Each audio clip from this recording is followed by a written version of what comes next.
All right, all right, all right.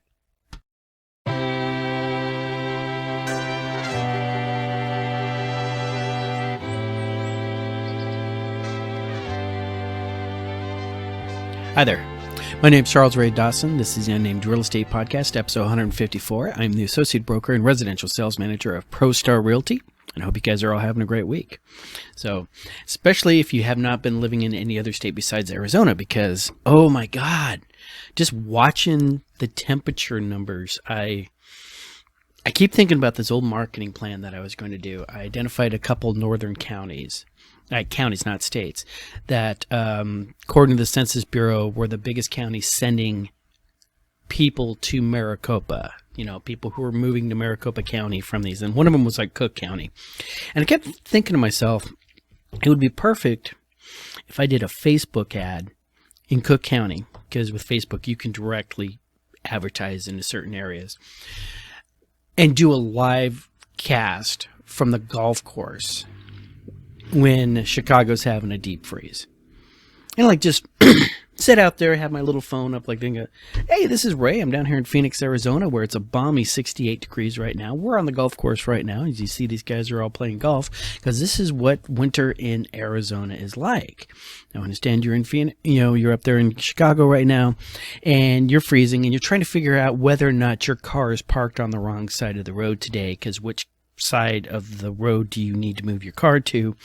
And is the water pipes going to break? Is your nostril hairs going to freeze and clog up with ice and kill you if you walk outside? Or you could live here in Arizona. That was my marketing idea. So never get around to it, because I always really think about these things in summer when it's like 120 degrees and we're going, well, why do we live here? Because it's not negative 20.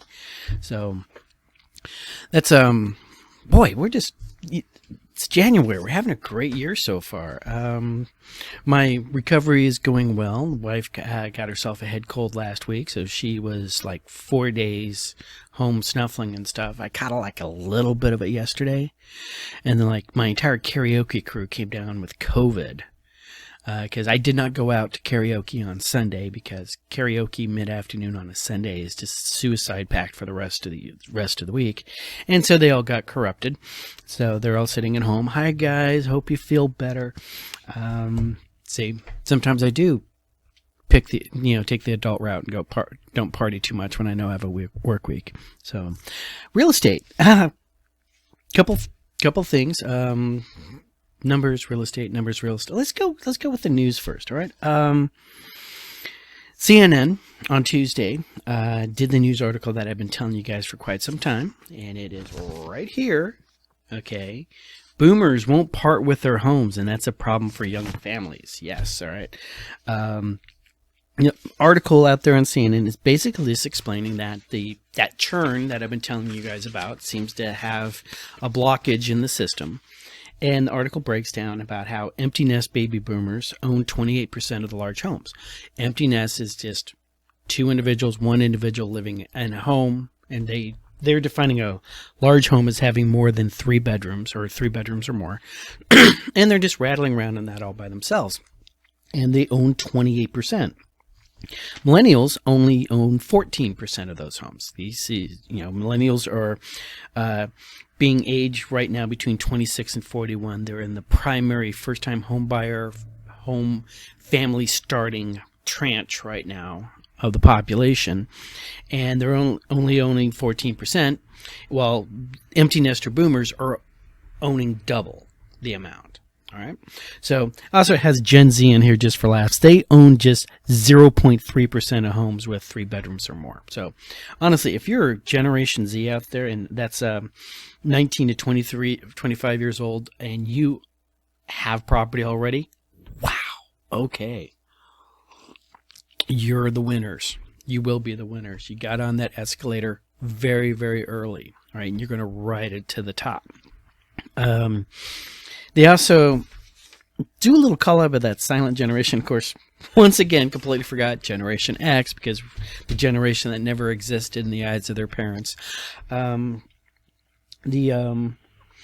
rest of this article talks about The 90%, here's a new number, 90% of current home owners with mortgages have rates that are 6% or under. So at this point, you got to take that into consideration. I'm going to be buying a new house, and I'm going to be paying more interest rate than I am on the house that I'm currently in. But they're saying half of those baby boomers, all right, and that's half of the 28, which makes 14% of those houses out there are owned by baby boomers who don't owe anything on their house. All right, so effectively, if they were smart sizing, they would be getting rid of the 3-4 bedroom, going into a 2-bedroom, all right, because they need less space, all right, paying cash, all right, or maybe saying the same price and going to a really, really nice 2-bedroom, coming out of the suburbs and coming into something more in town, or vice versa. Go either direction on that. But the line here is baby boomers have always loved their homes. All right, they set down roots. They're not ready to move. From their cold dead hands is a great video comes from, which I will link in the show notes below again, because that is just a great freaking video. So there's so much good internet out there, and it's so entertaining, in many cases funny. It makes me really feel like I should be like working on my stand-up routine and trying to be more entertaining on these things. But this is about maxed out. All right, we're about 8,000 RPMs on Ray's entertainment value here, so this is all you're going to get. All right, so it did break down the last part of this. The last part of this is where millennials are actually owning the most larger homes, and it's the Midwest. All right, Midwest seems to be the best place for them. A couple other weird places, all right. Empty nesters own at least 20% of large homes everywhere in the county, but they take up the small share of 3-bedroom plus homes in popular migration destinations, such as California, states like Riverside, with 21.9%, Salt Lake City at 22%, and Austin, Texas at 22.2%. So interesting on that. Salt Lake City, I'm not really sure why.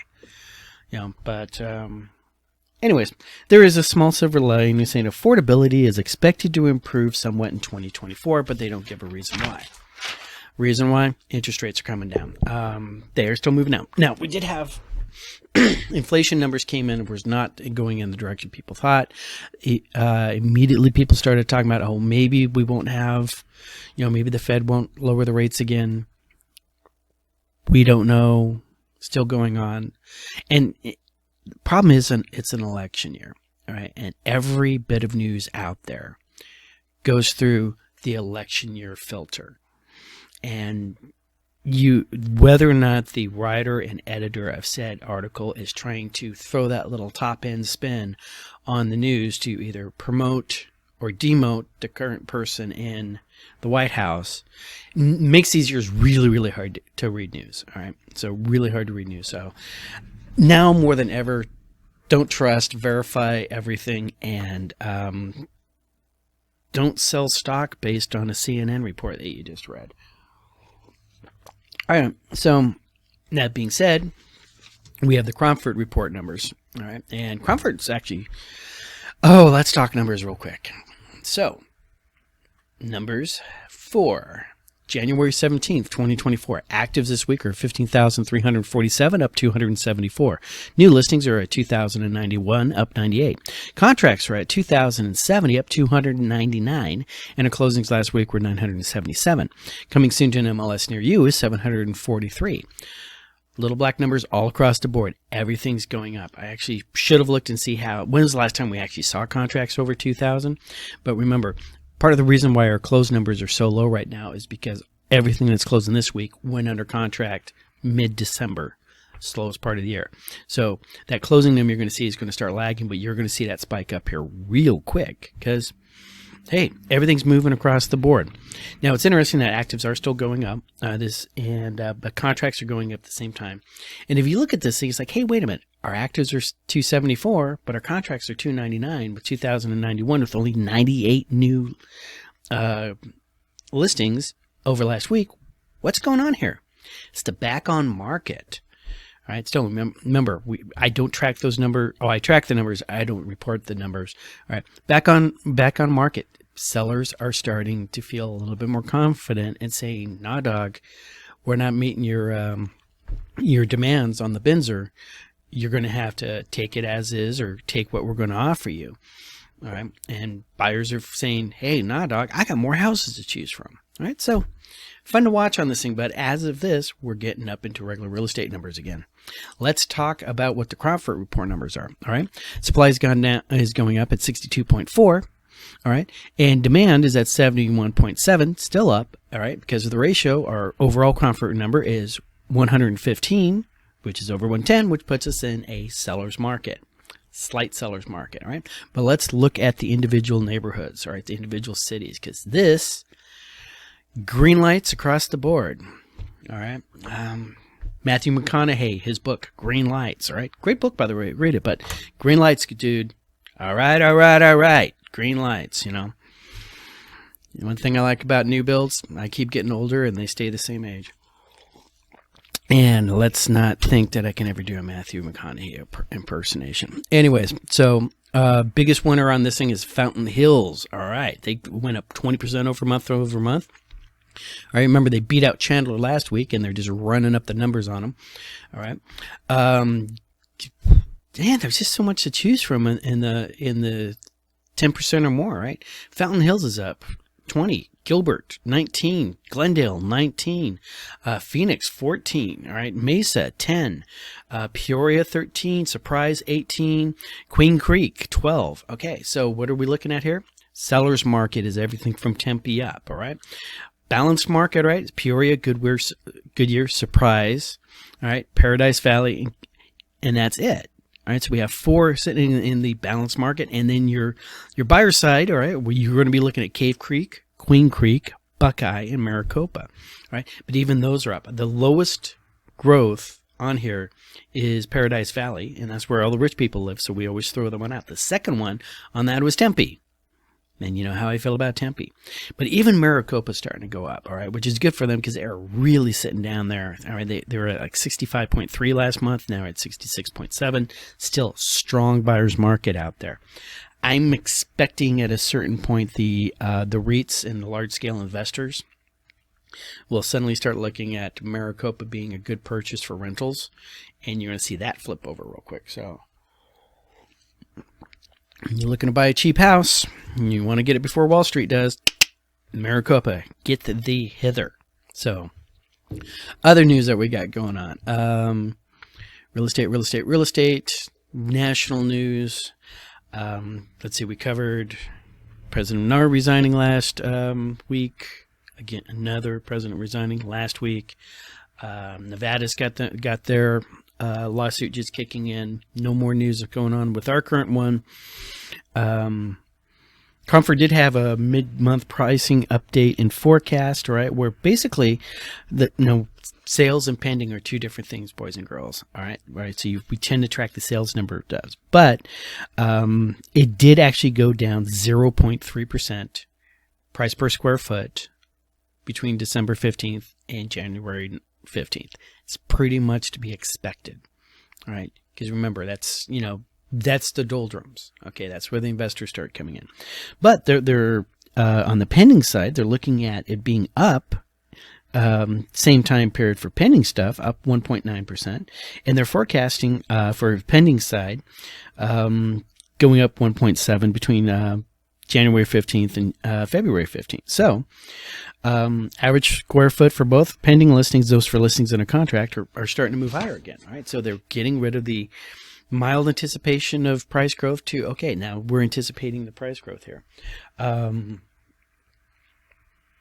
So we were expecting those numbers. Nothing else to really follow up on this. And,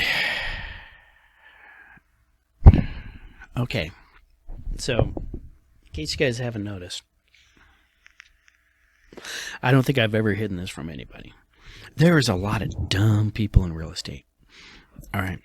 And I don't know what's going on in certain people's heads. All right. Sometimes I've seen people get blown up for advertising campaigns that I actually thought made a valid point. All right. And then every once in a while you'll come up with something that's just, oh my, what were you people thinking? All right. I'm going to show you this next one. Okay. There is a company out there in, actually I didn't really identify the company. I didn't identify what it's. These people are built. It was New Mexico. New Mexico builder. All right.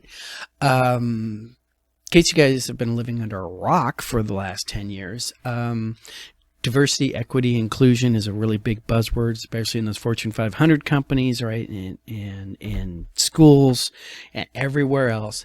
So why don't we throw that into marketing? Why don't we throw that into real estate marketing? You can't, fair housing. Okay. But you're a builder. What do builders get to do? Okay. They get to design and build houses, right? And they get to name the subdivision. Sunnydale Estates. All right. Morning Vista. All right. If it's in the forest, Morningwood. Maybe not that one, but you get the idea. Okay. And then every one of those streets, the developers get to name the streets. All right. There's actually a development back east somewhere. Everything in there is named with Lord of the Ring characters. Like, seriously, who does not want to live at 123 Boromir Way? I would. Okay. I'm really disappointed they don't have a cul-de-sac named Sharky's End. Okay, but that's a serious geek cred if you got that joke. Anyways, so these guys decided, in the spirit of DAI and inclusion, to name every one of their floor plans after famous women. And they did. The Elizabeth Taylor. All right, this is your high end. All right. Click on the picture to see what the entire, but Elizabeth Taylor, I'm thinking big balconies, big sloping, the stairways coming down that your daughter can come in her prom dress, so you take pictures and that kind of stuff, and probably a lot of marble and granite. They had the Marilyn Monroe. I expect that to be a little bit more Art Deco, a little bit more modern looking and stuff like that. And I think they had the Freda. Okay. I'm thinking a lot of Saltillo tile. And then they do this one. And strangely enough, this is the one that blew everybody up and got them all mad at. All right. Yes, coming soon to you in your real estate market, it's the Anne Frank. The Anne Frank house plant, all right? I'll read this off to you if you guys can't see it. But in her diary, Anne Frank discussed her view of the seasonally changing tree. In honor of her, we have designed our Anne plant to maximize the view we feel would be suitable for Anne herself. The layout in this ready-to-be-built plan is maximized for views and entertaining. Although it's not our largest plan, right? It is incredibly well suited for entertaining with an open concept. And this is the picture of the house.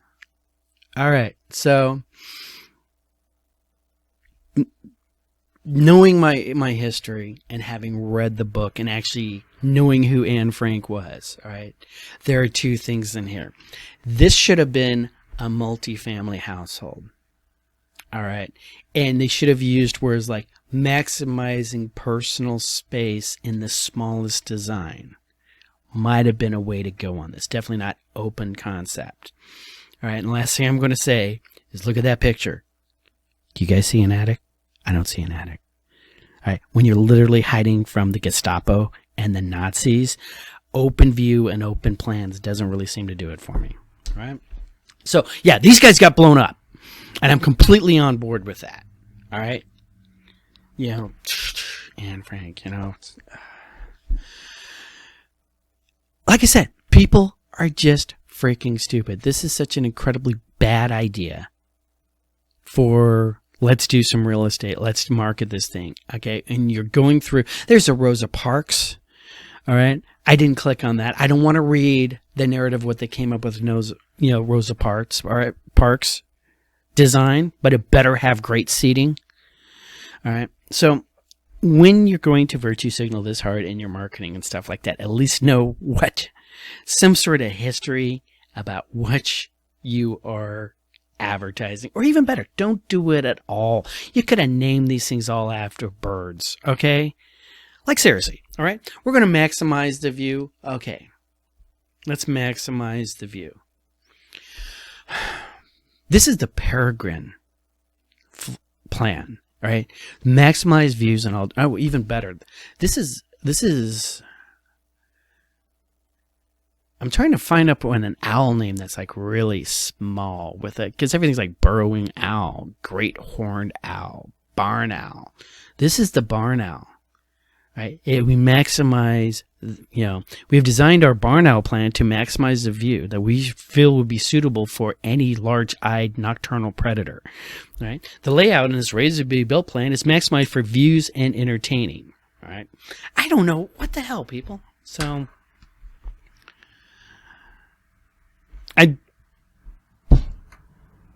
yeah, seriously, this is my industry. This is what some marketing department decided to do.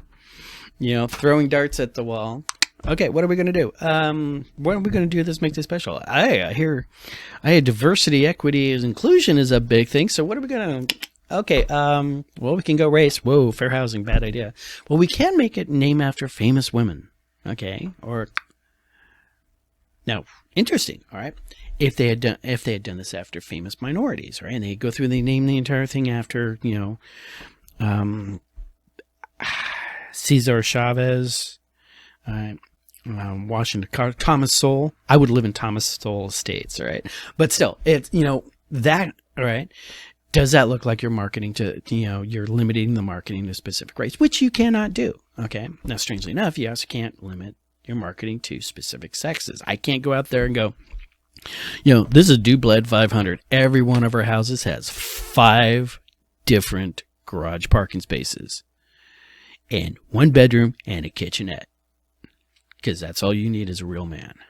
Yeah, you can't do that. Okay, you can build the plan. You can market the plan. Okay, look at this: 5 garage spaces, 1 small bedroom, and a kitchenette. That's all you need. Right? But you cannot say that this is a dude 5,000. So the very fact that they're almost skirting the line on this by marketing to a sex, although to be honest with you, there's a couple guys out there who probably love the Marilyn Monroe. Personally, I would like the Betty Page. All right, this is the Betty Page, but yeah. Just dumb. So they're shutting down. They're renaming everything on that. Way to go, guys. Way to dumb down my industry even more. Thank you very much for your time and efforts. And while I'm thanking you guys very much, because I have not heard of any kids who were not watched around, swimming pools. All right. Haven't heard about anybody who had to get rescued out of the water this weekend or during the rain we had. And I hope you guys are working your circles and having a really great weekend coming up. A couple of my clients she finally decided to make an honest man out of him, and we were having the reception on Saturday, so I'm really looking forward to that. And you guys have a great weekend, and see you next week.